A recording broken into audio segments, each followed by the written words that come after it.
they're quite different conferences, the two, the Filipino and the Indonesian conference. So I'll hand over to Matt now, who can give you a bit of a rundown of the Filipino conference. And once again, just thank everybody for joining today to come listen to us talk about our experiences and how we promoted NZGA while we're over there. All right, Matt, over to you, mate. Cool. Thanks, Leighton.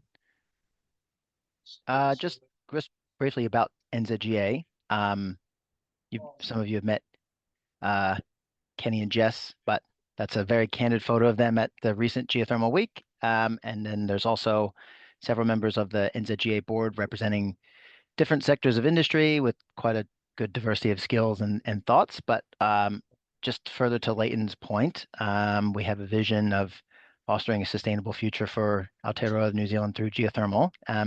And within the pillars, the connection piece around a cornerstone of the international geothermal community with strong connections. So that's kind of one of our drivers for why we attend these conferences, and then impetus for reporting back to the members just to take more feedback and kind of continue the loop.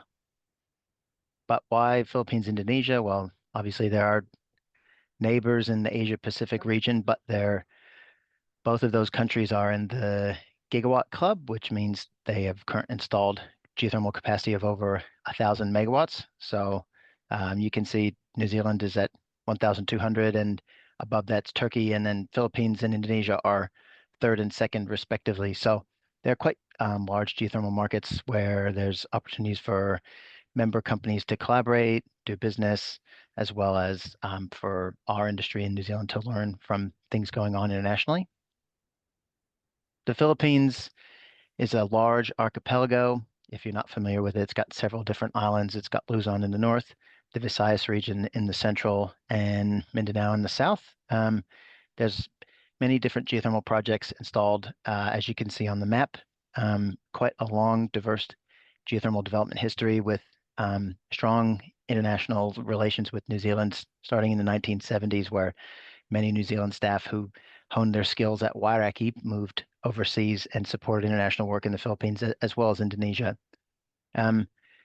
There's many ongoing projects and projects that are being looked into for future development. So you can see that pipeline around maybe 980 megawatts of potential, 20 pre-development. And the history of geothermal in the Philippines is much like many places around the world in terms of spurred by different things.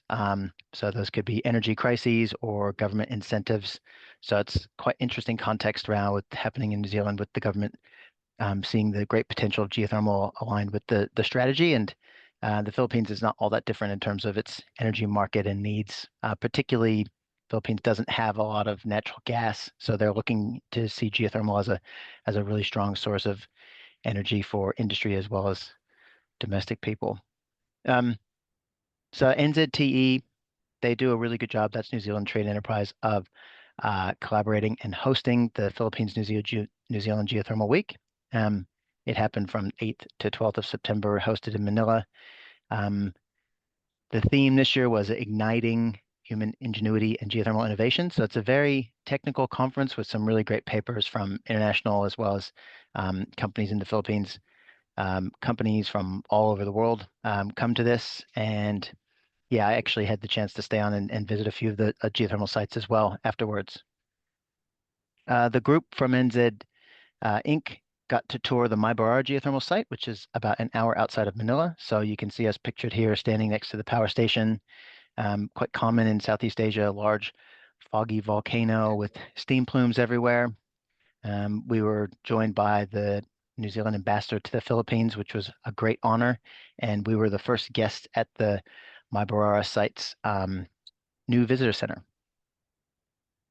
There was a pre-conference workshop that NZTE facilitates for individual companies in the Philippines to come. So a lot of technical staff attend this. You can see the room full of smart, eager people. At the registration, you can see just here next to the fishbowl, there was the New Zealand Geothermal company directory was being distributed, and that keen reader there getting all the information. So kudos to Jess and Kenny for getting that electronically submitted and printed over in Manila. That was great.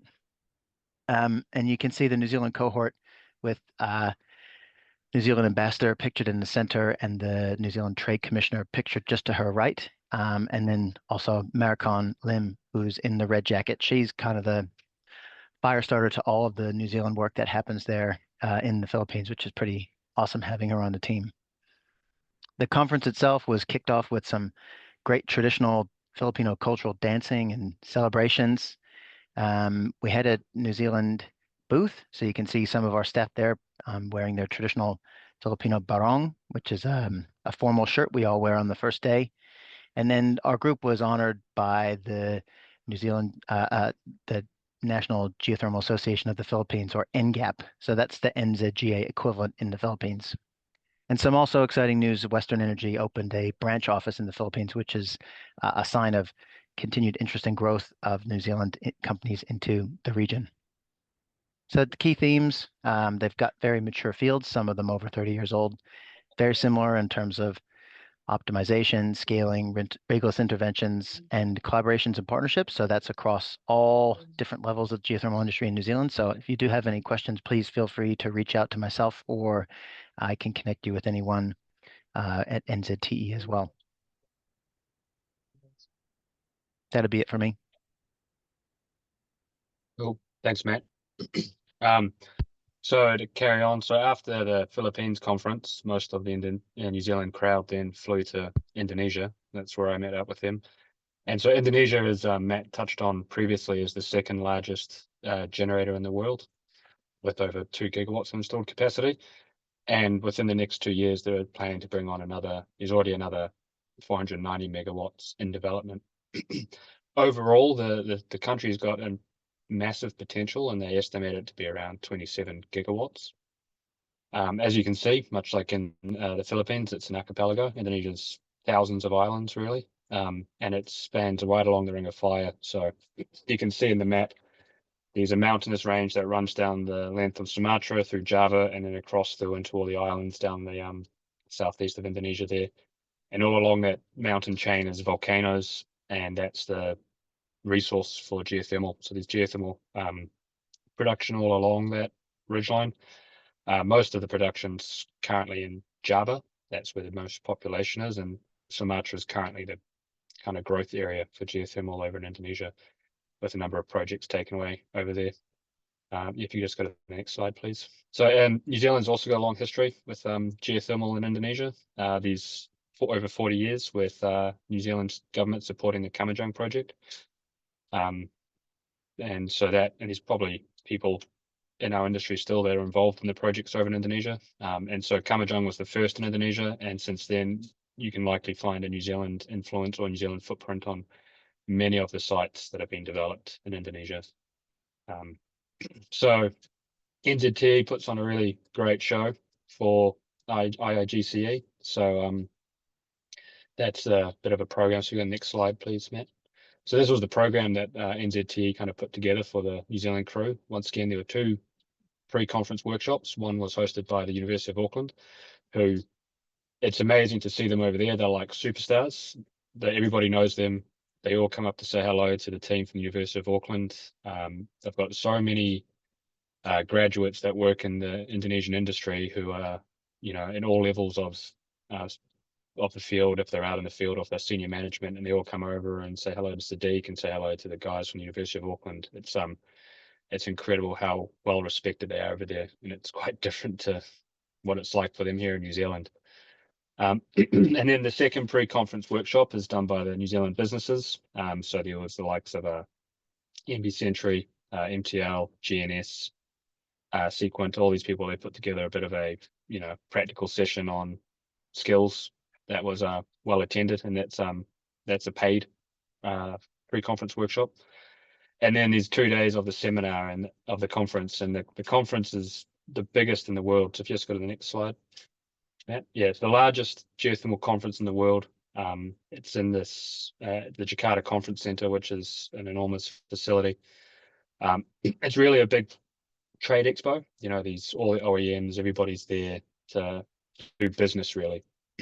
And opening was done by the Minister of Energy. There was plans to have it opened by the president himself, but I think we got a message at 2 a.m. saying, yes, the president's coming. And then at 7 a.m. saying, oh, no, he's changed his mind. But that's very Indonesian. It's all very much. We'll see how it goes. But the Minister of Energy did turn up and he opened the seminar.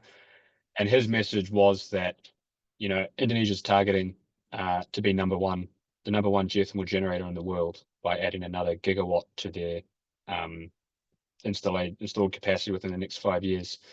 And they're ambitious to be kind of the geothermal center of excellence globally with so much development. What they're trying to do is essentially accelerate the resource consenting process. And the energy minister was very positive, saying that previously an 18-month process is taking 5 minutes. So they're really actively trying to accelerate. They do have challenges with developments over there, similar to elsewhere in the world. Community challenges, topography challenges. I was talking to PGE, who's the government geothermal operator, and they were telling us that they have 1,000 megawatts ready to be developed, but they're waiting for lines connections. And then they said they're starting to look at other options like green energy. And the theme of the conference was, geothermal's role in sustainability for Indonesia. So they're looking at green hydrogen and other ways to utilize their geothermal resources without relying on the national lines company. So the NZ booth was, I think, the largest one there. It was a really impressive booth. We're representing a number of companies. We had Becca, Earth Science New Zealand, MB Century, MTL, Sequent, Jacobs, University of Auckland, Calcil, NZGA and NZTE all there. And similar to the Philippines, we had the geothermal companies register on our booth, and that was the most popular thing that conference attendees were collecting or scanning the QR code for. That and also the apples we had on our stand. But, they were very interested, and because there's such a long history with New Zealand companies in Indonesia, everybody was asking me, "Oh, where's John? Where's so and so? Where's this guy? Where's this company?" They all know someone from New Zealand and asking where they're at, and it was quite evident talking to the New Zealand ambassador and also the trade commissioner that they knew New Zealand had a good reputation in the country, but they just didn't truly appreciate the story and just how ingrained they are with Indonesia's geothermal. And whilst we're there, we noticed that there's other country organizations starting to follow New Zealand's kind of template. There was an Icelandic group there and an Italian group, much smaller presence, but they're clearly trying to get more foothold in the country, which they see New Zealand as kind of the incumbent. In saying that, the Indonesian geothermal market is so fast, and I think it's always growing. So if people aren't involved very quickly, you'll be potentially forgotten about because of how quickly new people are joining the industry and new developers are starting up. So it's quite a bit different to New Zealand's geothermal market. Next slide, please, Matt. Yeah, so NZGA's role at the conference is, as I said, there was a lot of interest in our companies register and where New Zealand companies are at and how they can support their developments. Had good discussions with the New Zealand ambassador, Philip. He wanted to know more, get a bit of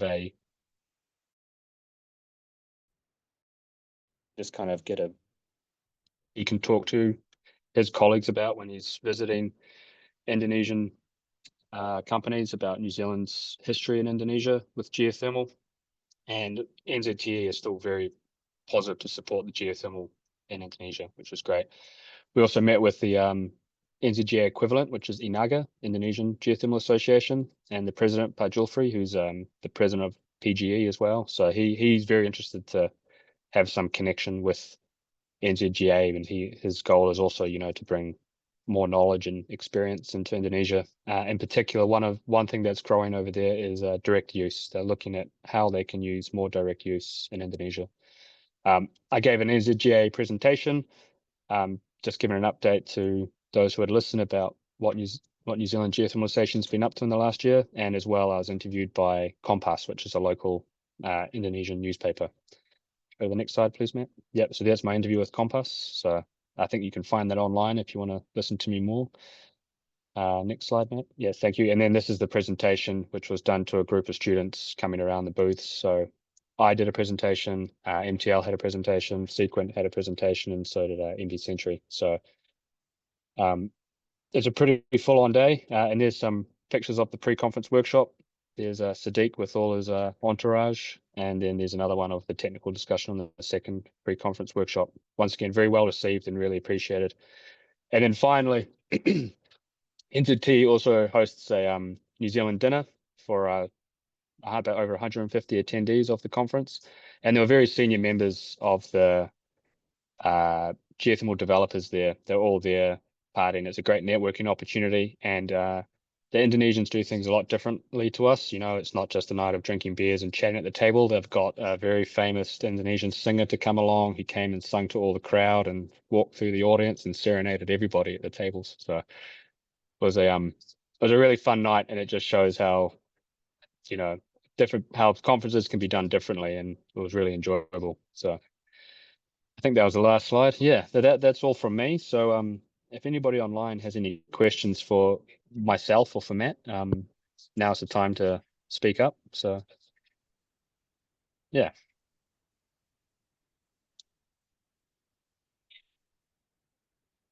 How many do we have online? Jess? And Sorry, say that again. I was playing around with spotlighting you both. just saying, how many have we got online? Are there any questions? Any questions in the chat if you don't want to speak up? Haven't seen any questions come in. So Leighton, I guess the question would be, you know, should we do it again? Should we keep doing this? I think we should. Having a presence there, it's valuable to just keep New Zealand's brand current in all these industries, and NZTEs have said that, you know, they can continue to support these events. They do say it's harder to find funding when it is just established companies, but if NZGA can think of ways to bring in more expertise, they can likely provide more funding for these events. One idea they said is if you can put together a bit of a joint venture of direct use companies that can come to the event, then they could probably provide funding to support that as an NZGA driven initiative. Yeah, I mean, we have lots of information here that we can share. The other thing, just watching the two of you, is that in some way that what you've just done should be shared with MFAT and NZTE, you know, in terms of the webinar. Those pictures are probably in your personal collections, but that it would be good to circulate, because my experience with MFAT and people is that they don't know what's going on. I remember going to Wellington many years ago, and I've probably told you the story, and people said, well, it's sort of pity we don't get any business, you know. And we had substantial business out of Indonesia, they just didn't know about it. And I think it was quite interesting talking to the New Zealand ambassador, Philip. It's his second station over there, and he just didn't seem to be too aware about just how much business New Zealand does in the geothermal industry over there and how long they've been established there. Yeah. So he was keen to support it. We did do a pre-post briefing for him here in Auckland and for Cecilia as well before they went over. So they do get it, but I guess that's in the mix of everybody getting ready to leave and take up a new job. So it's difficult to listen, but it's great. Yeah. For us. Jess, could this webinar go on the website?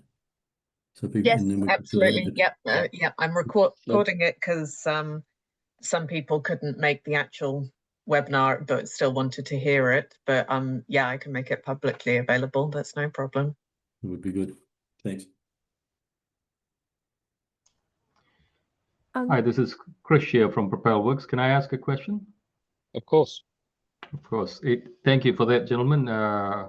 Excellent presentation. I'm just curious to know, with the long history and how things have been done in Indonesia. I mean, it's great to know that they have the largest convention in the world, and that speaks for the extent of the geothermal activities over there and the Philippines. Are there anything from what you have seen with the way that we do things over there, the way geothermal is conducted in those two countries where you go, that's an interesting concept that we should probably explore further in New Zealand.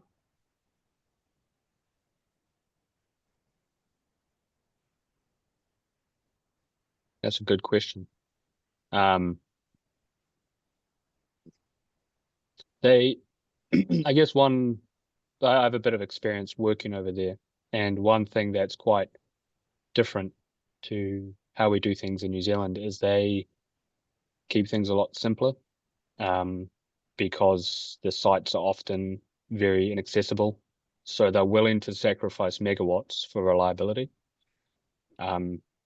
which is something that, you know, I don't know if it's something, New Zealand's a bit different because our sites are a lot more accessible and there's a very strong industry to support them. So we're willing to, you know, push the envelope a bit further, but it's, I think it's something that should be considered when developments are looked at here, is that, you know, we don't have to squeeze every megawatt out of the resource and really add complexity.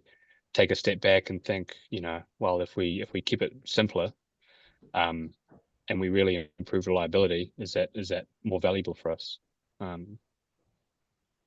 Which is something that I've always kind of been supportive of, especially over there, where, you know, the current project I'm working on, you know, they were looking at options for silica inhibition, and you know, they looked at acid dosing, which is how we do it typically here.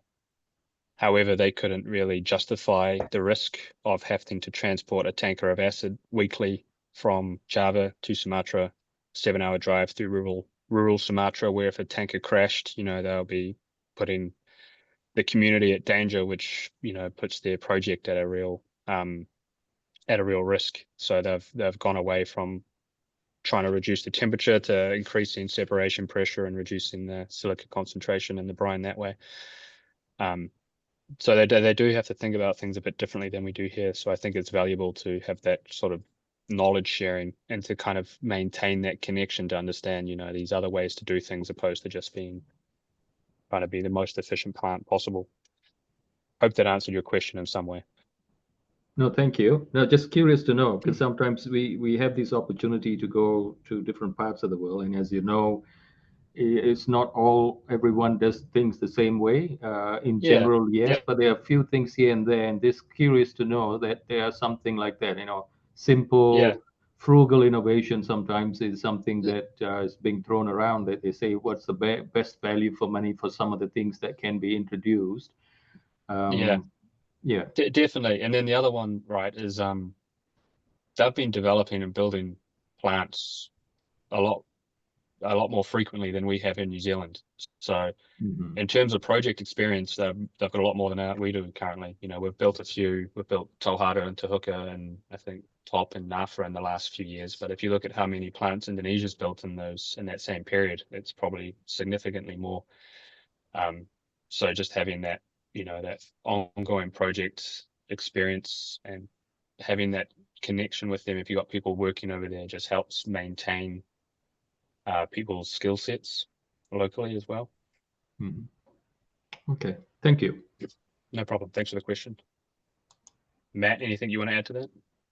I think just resounding on that tension of a desire to decarbonize and do that more through geothermal developments, whether it be direct use or electrification or putting more gigawatts to the grid, is they recognize that drive for simplicity, and there's kind of a shared fervor of that amongst the world in terms of conventional geothermal companies trying to go a bit faster and simpler, and next generation geothermal things in the US in particular, where you can kind of make things as simple and standard as possible to kind of replicate the process in a safe, manageable way.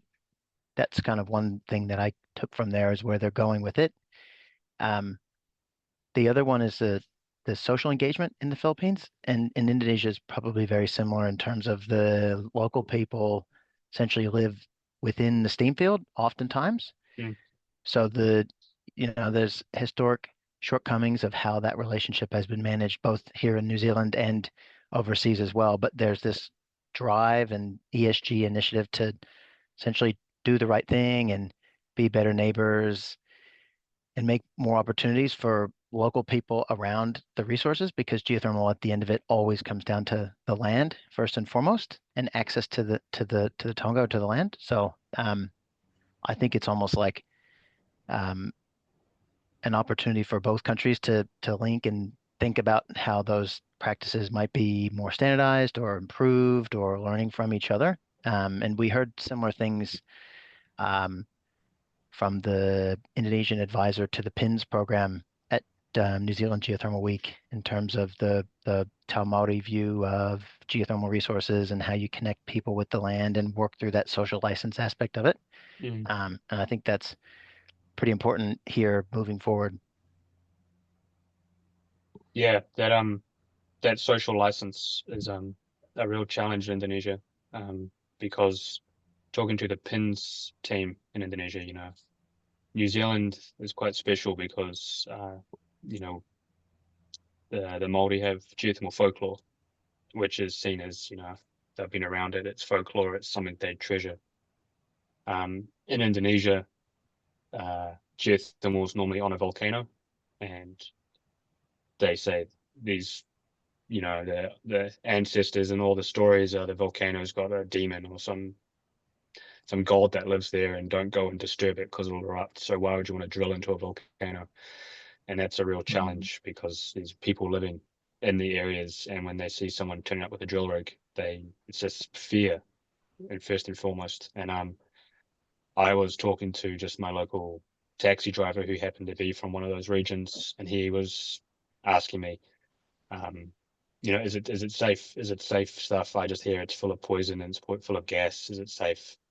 And I said, oh, it's all designed properly. It's all managed. And then, of course, then they say, oh, we don't trust our companies here. So they've got challenges, but they're actively trying to work through them, and they're looking at New Zealand and how we manage those challenges as a bit of guidance. Yeah. Okay. Any more questions?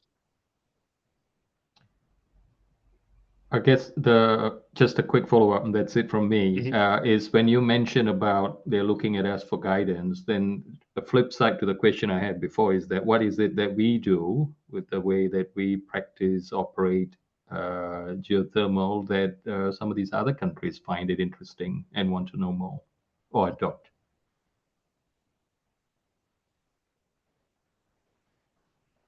One thing that you're talking to the PINS coordinator over there, they really value how well New Zealand has worked with the local iwi with the land, and how they kind of partnership together to do these developments.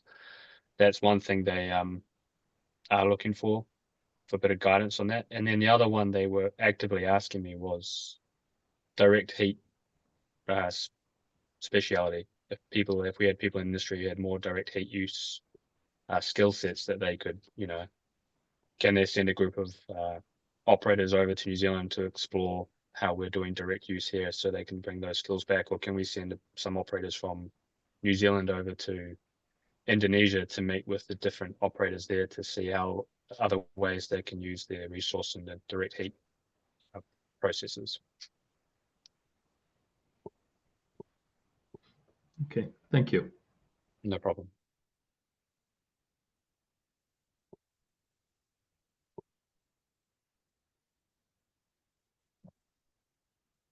Any other questions? Or it doesn't have to be a No. question. If it's a comment, if you've been Comment. to one of these conferences or hope to go along, any comments would be appreciated, because this will all go back to the NZGA board. If you are interested to attend one of these things, I think it's really worthwhile. There's a real community of the people going to these events. We turn up in the country. NZTA Putri in Indonesia, she had us all in a WhatsApp group, so we're all messaging each other and kind of going to the events together.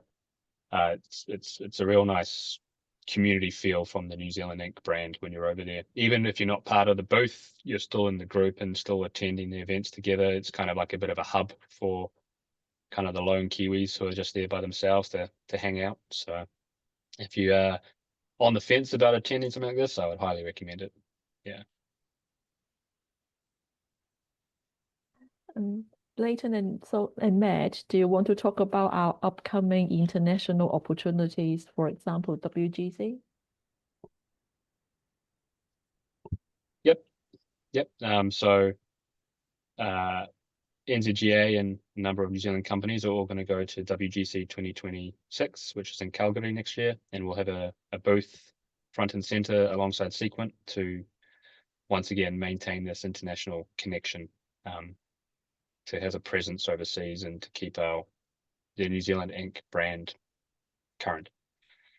Yeah, I think just to second that, Leighton, like you said, other countries like Iceland and Italy are trying to replicate the New Zealand Inc. model and the value and the head start that we have as an industry here already, and the strong ties between NZTE and NZGA in terms of NZGA is a good collection point of thoughts or skills or opportunities or challenges that we collectively face and can talk amongst ourselves as a professional organization. And then that becomes a strong voice and lobby into NZTE and to the global market. So NZGA does play a pretty critical role in terms of gathering those thoughts and promoting the industry as a whole.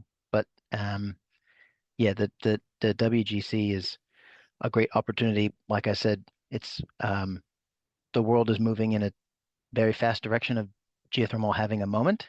Being hosted in Calgary, there's a lot of discussion about next generation geothermal and things, but closer to home, the market for conventional geothermal and direct use opportunities, it's all there. Geothermal kind of has a full spectrum of everything. So the value of NZGA attending the conference is, yeah, we really can't put a price on that in terms of the feedback and intelligence we get from people coming to those conferences and then coming back home and talking amongst our members about it.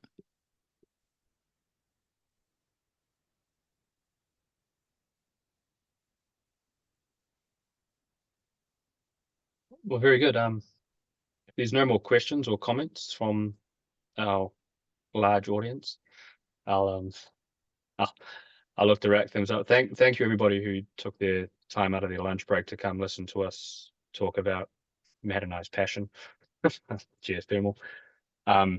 Really appreciate it. Thank you, Matt, for your time as well.